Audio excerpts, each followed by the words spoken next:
Two balls and a strike to count on Taylor.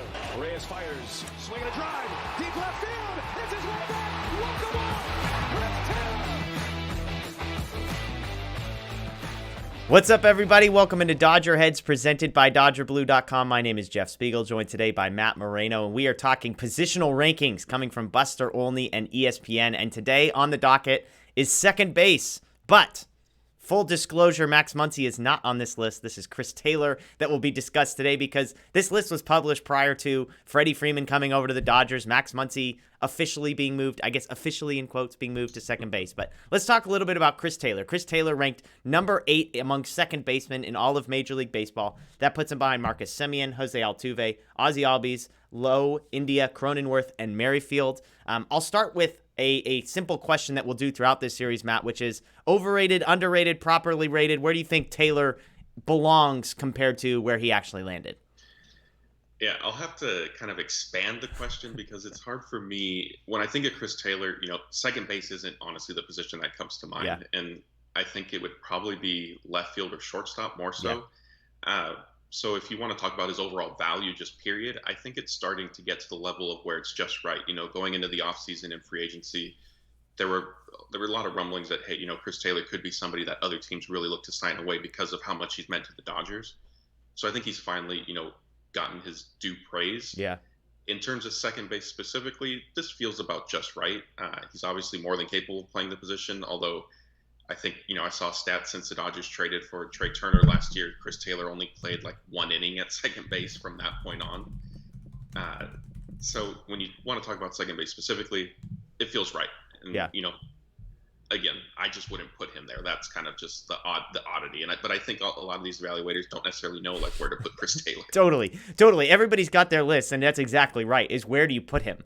Because he's not – the second base made sense at the time because it was the only open position on the diamond. Like, A.J. Pollock is the left fielder. You can't put two Dodgers on the left field list. Obviously, you've got Bellinger in center, Trey Turner at shortstop, Justin Turner at third base. So I understand why they put him here, and I agree with you. It's hard to rank him among second basemen because – his value is the utility piece. It's way more than it is like being a specific second baseman. I think it's about right. Obviously, he signs a 4-year, $60 million contract with the Dodgers in the offseason, reportedly taking less money to come back to the Dodgers, never really had any interest in going anywhere else. So that won some bonus points among fans. But Taylor, obviously, an incredibly valuable player. I guess I was surprised. I have a pretty poor memory, but I was going back and realizing that last year was not very good for Chris Taylor offensively.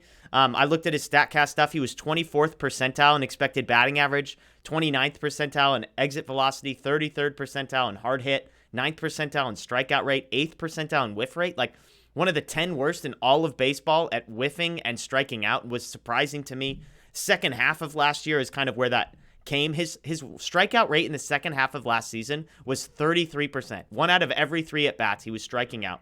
He hit 223, 290 on base, 419 slugging percentage. Of course, that was, again, the second half of the season. I joked immediately that I should have remembered this because I was the guy in the wild card game saying that I can't believe Chris Taylor's going out there into left field. He hasn't been able to hit anything, blah, blah, blah. Then he goes on and hits the walk-off home run that is the centerpiece of our intro video that we just watched. So I'm curious, Matt, I'll phrase this question to you like this. Are you worried at all about Chris Taylor? Obviously getting up there in age, struggling pretty mightily last season as a whole, but specifically second half of the season. Is there any concern that that's sort of might be a trend moving forward? Not too much, because I think a lot of that can be explained. What we obviously have learned recently was that he underwent off-season elbow surgery to remove bone chips from his right elbow. And he is, kind of discussed it and said it was something he was able to play through, but his arm was just kind of stiff in the mornings when he would wake up, and he'd have to sort of get it loose by the time, games came around, that it did feel a little bit better, but that was an issue he was dealing with. Yeah. What we did know about towards the end of last season was that he was playing through a pinched nerve in his neck. So I think between those two things, that kind of explains sort of the second half slide, along with just a normal, kind of slump that players will go through. Yeah. So I'm not too concerned. I will say, though, it wouldn't surprise me if he then gets off to a little bit of a slow start this season, just because his offseason was more rehab than workouts, on top of, you layer in the lockout factor. Yeah. So we might need to give him, 2 or 3 weeks to sort of get going, maybe the first month, and then we might see kind of the all-star caliber Chris Taylor that fans have kind of become accustomed to.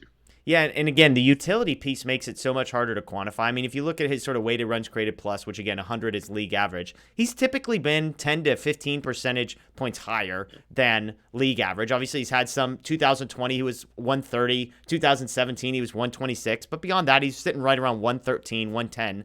And when you look at that just in isolation, you say, okay, fine player, but like $15 million a year, like really? But it's hard to quantify, I think, with our eyes, a guy who's playing all over the diamond. So you look at, if you just look at his offensive statistics, you're like, really? Like, this is the guy we're talking about here?